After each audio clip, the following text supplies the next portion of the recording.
Hace algunos meses les conté una historia de un señor que vivía justo aquí en la Florida, en Miami. Tiene una familia numerosa en su país, en América Latina, y el señor fue el único de sus 10 hermanos que se vino a vivir acá a los Estados Unidos. Sus otros hermanos se quedaron en su país y el señor aquí se casó, trabajó, le fue bien.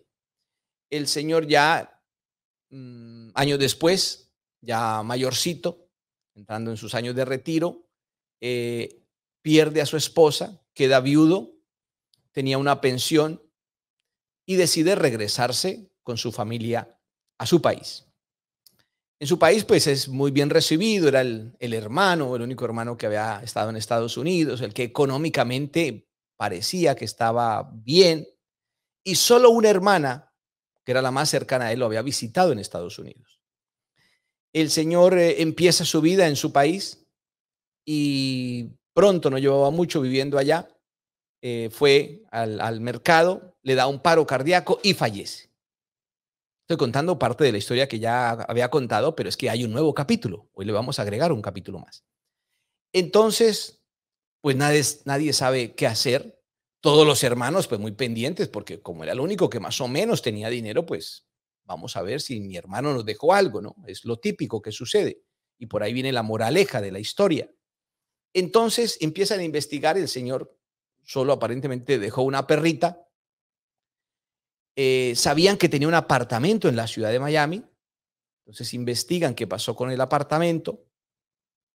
Empieza ahí ya una pequeña disputa entre los hermanos y toma la vocería de los hermanos o la parte líder, la hermana que era más cercana y la única que tenía visa para venir a visitarlo a los Estados Unidos y que lo había visitado en varias oportunidades. Em, Esa hermana le había contado anteriormente a la familia que su hermano, que era el mayor, tenía un testamento. El testamento entonces no aparece.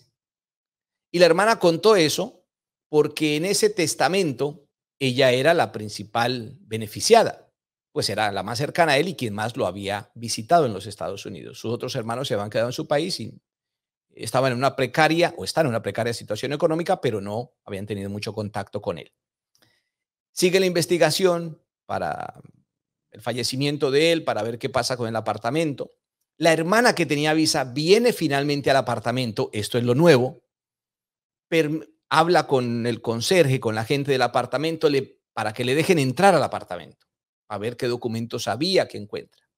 Bueno, resulta que no encuentra el famoso testamento, encuentra otro donde ella ya no aparece, aparecen otros hermanos, a ella le parece bastante curioso, ahí queda un enigma que no sabríamos qué pasa, pero encuentra también las escrituras del apartamento y encuentra una cuenta de banco con $400,000. Ahí ya todo cambia de color, obviamente, porque todos los hermanos, pues imagínense, con esa noticia ya cuenta que hay eso, pero que cómo van a hacer. Y ahí viene el gran problema, la pelea que surge en nuestras familias. Y lo cuento como un ejemplo, pero yo sé que usted en Instagram, está escuchando en la radio, en Facebook, en Twitter, en cualquier red social que nos esté viendo en este momento, conoce un caso como este. Familias que terminan en unas peleas terribles, en unas guerras por herencias. Por aquí se están riendo. Claro, también hay muchos casos cercanos de este tipo. Entonces, es importante que todo quede en papel. El famoso living trust, como se conoce en Estados Unidos, fideicomiso en nuestros países, es muy importante.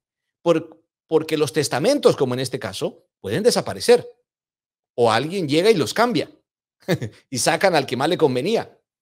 No se sabe qué pueda pasar. Pero lo más lamentable, que hablábamos eso hoy con una amiga, es esta pelea entre hermanos por dinero.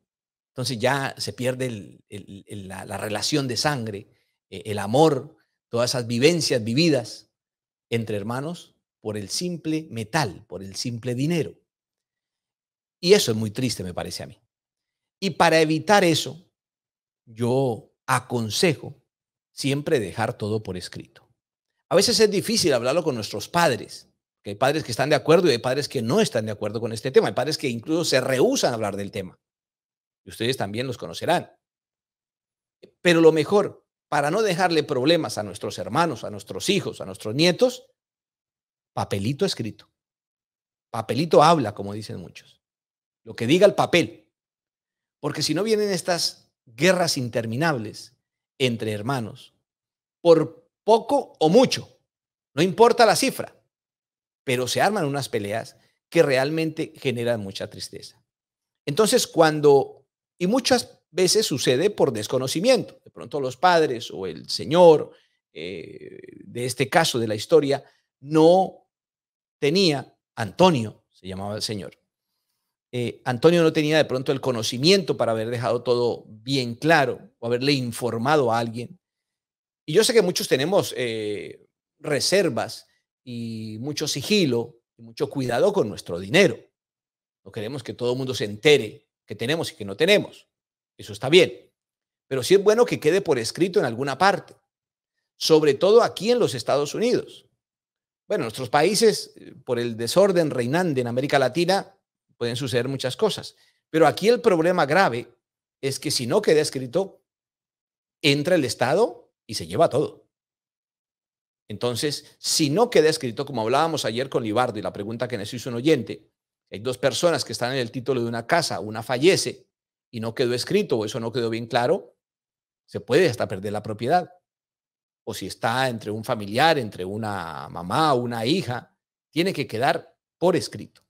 Porque los estados, pasa en la Florida, pasa en Texas, pasa en California, en Nebraska, en Nevada, en todo lado. Entonces es muy importante. Y eso sí es muy triste, que encima de que se pelean los hermanos, el Estado también sin pelear se va quedando con más de la mitad.